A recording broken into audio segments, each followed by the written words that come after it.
महाभारत उद्धरण महाभारत के विभिन्न अध्यायों से 101 उदाहरणों का संग्रह है।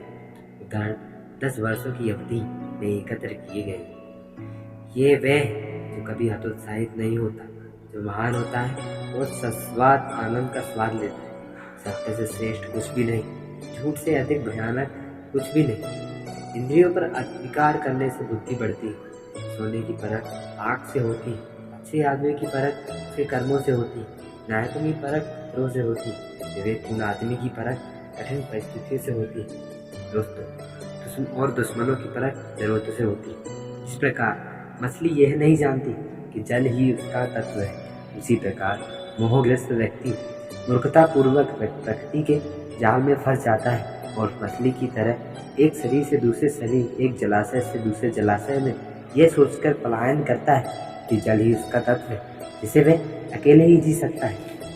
क्योंकि अनुभव शायद ही कभी प्राप्त किया जा सकता है, लेकिन किसी के घर से दूर के क्षेत्रों में यात्रा करके, इसलिए मोक्ष कभी भी उन सिद्धांतों के अनुसार कार्य करने के अलावा प्राप्त नहीं किया जा सकता, जो हमारी इच्छा और प्रवृत्ति के समान स्तर की तुलना में बहुत ऊंचे हैं। प्रत्येक कार्य भली भांति करना चाहिए। व्यक्ति को हमेशा सावधान रहना चाहिए, क्योंकि कांटे जैसी छोटी चीज को अगर बुरी तरह से निकाला जाए तो यह जिद्दी बेयकीन का कारण बनती है। जैसे जैसे लालच बढ़ता है, उसके साथ अज्ञानता भी बढ़ती है।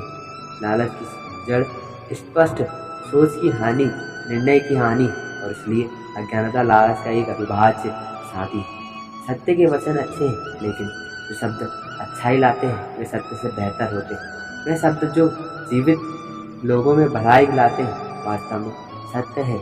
ये मेरा फैसला है। केवल उपवास करने से पाप नहीं धुल सकते। उपवास से मांस और रक्त ही सूख जाता है। अहिंसा का आचरण करने वाले की तपस्या चिरस्थायी हो जाती है। उसे सदैव यज्ञ करने का पुण्य प्राप्त होता है। जो अहिंसक है वह सभी प्राणियों के लिए माता पिता के समान है। यात्री के लिए साथी ही मित्र होता है। जो घर पर रहता है उसके लिए पत्नी मित्र होती है। चिकित्सक रोगी का मित्र होता है और दान मरने वाला का मित्र है। स्वयं के प्रति जागरूकता की ही अमरता है और मिथ्या ज्ञान जो स्वयं के प्रति अनाभिज्ञता का कारण बनता है, वास्तव में वास्तविक मृत्यु। जो लोग इंद्रियों से जुड़े हुए हैं और इच्छा से प्रेरित हैं और खुद को अपने शरीर के साथ पहचानते हैं, वो बिना किसी महत्व के खोखला जीवन जीते हैं और जन्म मृत्यु के बार बार चक्र से गुजरते हैं। बुद्धिमान लोग इच्छाओं पर विजय पाकर अच्छे और बुरे सभी कर्मों को नष्ट कर देते हैं और जन्म और मृत्यु से मुक्त हो जाते हैं। परमात्मा की अनुभूति से सचमुच मृत्यु पर विजय प्राप्त हो जाती है। मृत्यु केवल उन्हीं को जीतती है जो स्वयं को शारीरिक जीवन से पहचानते हैं। मृत्यु उस व्यक्ति पर हावी हो जाती है जो सोचता है यह हो चुका है, यह अभी भी किया जाना बाकी है और ये आधा काम हो चुका है। हे अभिलाषा, मैं आपका मूल कारण समझ गया हूँ। आप संकल्प के कारण हैं। यदि मैं कोई संकल्प न करूँ तो तुम जड़ सही नष्ट हो जाओगे। हर दिन लोग मृत्यु के राजा के निवास स्थान पर जाते हैं, तो फिर भी जो बच जाते हैं वे हमेशा जीवित रहने की आशा रखते हैं। इससे बड़ा आश्चर्य क्या हो सकता। कुछ लोग ऐसे भी होते हैं जो केवल पेड़ के ऊपर लगे शहद को देखते हैं और जड़ को नहीं। वे दुखी होते हैं जब शहद का लालच में बेदखल कर देता है। जो मनुष्य आग लगाकर उसे कपड़े में ढांक लेता है वह जल जाने पर दुखी होता है। ऐसे व्यक्ति को विद्वान नहीं माना जाता। जीवन की विभिन्न भागों और लक्ष्यों के विषय में इस संसार में जो कुछ जानने योग्य है वह इस पुस्तक में है, और जो कुछ यहाँ नहीं है वह नहीं मिल सकता। धर्म का सार सुनो, इसे सुनने के बाद इसे धारण करने का प्रयास करें। यही धर्म का सार है। इसे आप अपने लिए अप्रिय और हानिकारक मानते हैं, दूसरे के साथ ना करें। दूसरे शब्दों में दूसरे के साथ वही करें जो आप चाहते हैं कि दूसरे आपके साथ करें। मैं चाहता हूँ, जानता हूँ कि क्या सही है, लेकिन मैं ऐसा नहीं कर सकता। मैं जानता हूँ कि क्या गलत है, लेकिन मैं ऐसा करने से बाज नहीं आ सकता। महाभारत में दुर्योधन तो शक्तियाँ हैं, भाग्य और मानव प्रयास। सभी मनुष्य इस पर निर्भर हैं और इनसे बने हैं, इसके अलावा और कुछ नहीं है। सत्ता का नाश शराब आदि के नशे से भी बदतर है, क्योंकि जो सत्ता के नशे में चूर होता है वह गिरने से पहले होश में नहीं आता। ये वह है जो कभी हतोत्साहित नहीं होता, जो महान होता है और शाश्वत आनंद का स्वाद लेता है।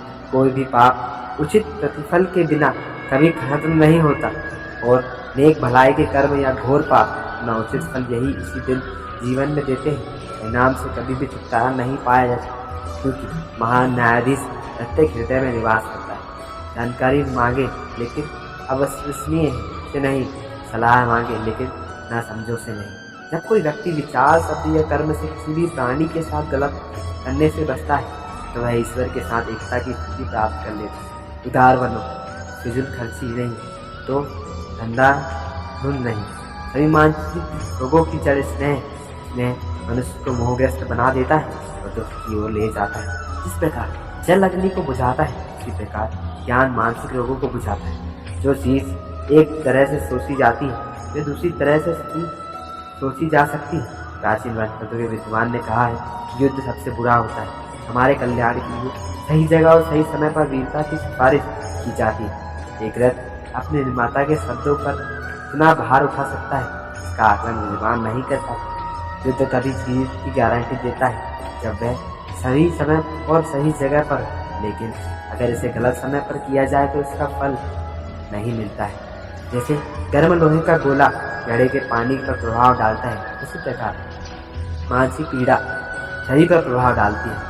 मोह सभी दुखों की जड़ है और मोह भय का कारण बनता है। हर प्रकार का सुख और दुख मोह से नहीं ही उत्पन्न होता है।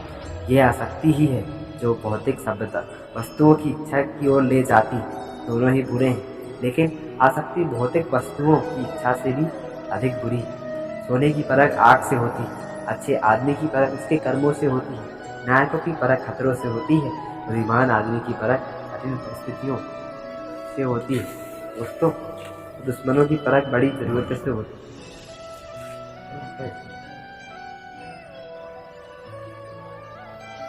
दया से क्रोध पर विजय प्राप्त करो, अच्छाई द्वेष के साथ उदारता से सभी शुभ्राओं को हराओ, सीधे सत्य से झूठ और धोखों को हराओ। समय ब्रह्मांड का बीज है। आत्मसंयम, क्षमा, धैर्य, ओज, संतोष, वाणी की शुद्धता, शील, चोट से विरत रहना, प्रथाओं से विरत रहना और चतुराई से सुख देने वाले, अच्छे कर्म करने वाले, अच्छे मिलनसार और मधुर वाणी वाले व्यक्ति का कोई सानी नहीं है। मनुष्य को अपने मन को वास्तविकता पर केंद्रित करने दें और ऐसा करने पर वह स्वयं से परे हो जाएगा। यह कर्तव्य का योग हो।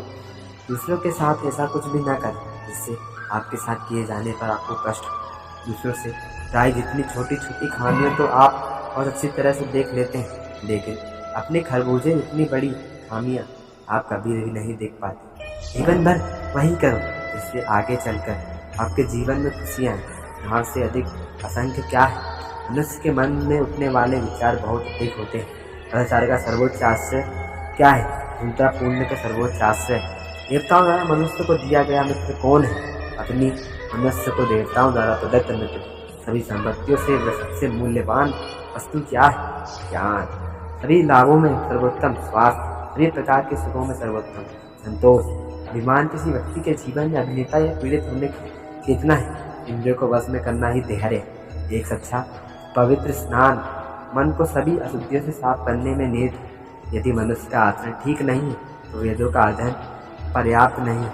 इस दुनिया में सबसे अद्भुत बात यह है कि हर दिन अनगिनत जिंदगियां मौत के मंदिर में प्रवेश करती हैं। इस दृश्य को देखकर उनमें से जो बचे हैं वे स्वयं को स्थायी अमर मानते हैं। क्रोध एक महान विकार तो अभिमान भी है।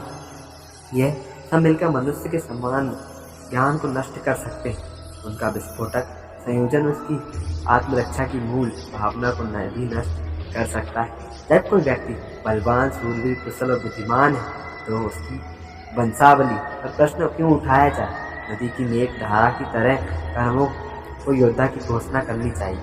यद्यपि कोई व्यक्ति एक महान शिक्षक के रूप में प्रतिष्ठित हो सकता है, यह उसके छात्र का कौशल ही है जो उसकी शिक्षाओं को महत्व को साबित करेगा। न केवल शब्दों से बल्कि कर्मों से भी उन्हें एक महान शिक्षक के रूप में अपनी योग्यता साबित करनी होगी। विद्वानों का मत है कि मृत्यु अज्ञान से होती है। अज्ञान मृत्यु है और इसलिए ज्ञान अज्ञान का अभाव अमरता है। ब्रह्मा या आत्मज्ञान की खोज ही अमरता है। अहंकार के वशीभूत होकर मनुष्य अधर्म के मार्ग पर चलते हैं। उनमें से कोई भी अपने वास्तविक स्वरूप को प्राप्त करने में सफल नहीं होता। अवास्तविक कार्यों के प्रति मनुष्य की स्वाभाविक प्रवृत्ति ही इंद्रियों के गुमराह होने का कारण है।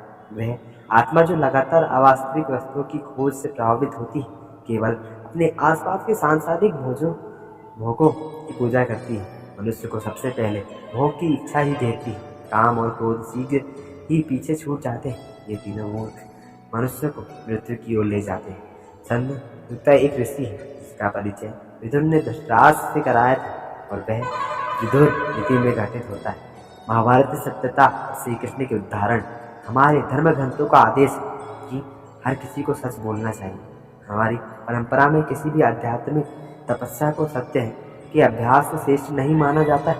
कभी कभी ये निर्धारित करना अधिक कठिन होता है कि विषम परिस्थितियों में सत्यता का अभ्यास कैसे किया जाए। ऐसी स्थिति में जहाँ झूठ बोलने जितना ही आध्यात्मिक रूप से फायदेमंद है, वहाँ झूठ बोलने में कोई बुराई नहीं। मेरी सच्चा होना आध्यात्मिक दृष्टि से हानिकारक है। झूठ बोलना ही बेहतर है। झूठ कभी भी स्वार्थ लाभ के लिए नहीं बोलना चाहिए। कभी कभी झूठ बोलना सच बोलने जितना ही सच्चा होता है।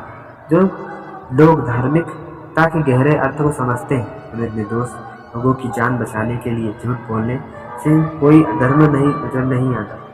नारद मुनि का युधिष्ठिर का उपदेश, किसी के लिए शोक मत करो, ये संसार पूर्णतः भगवान के हाथ में है।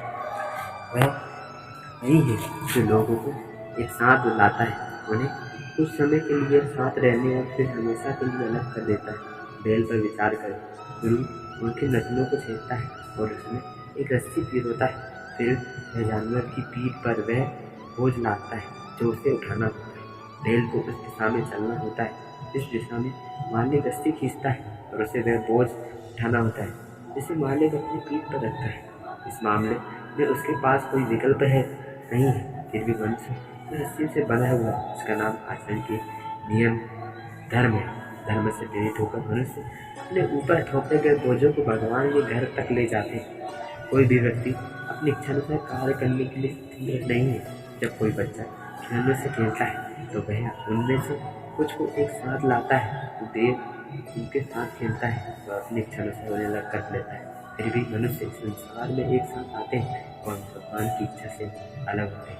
प्रत्येक मनुष्य के जीवन के आवश्यक सत्य पर विचार करें। जैसा कि आप जानते हैं, मानव शरीर अनित्य है और आत्मा अविनाशी।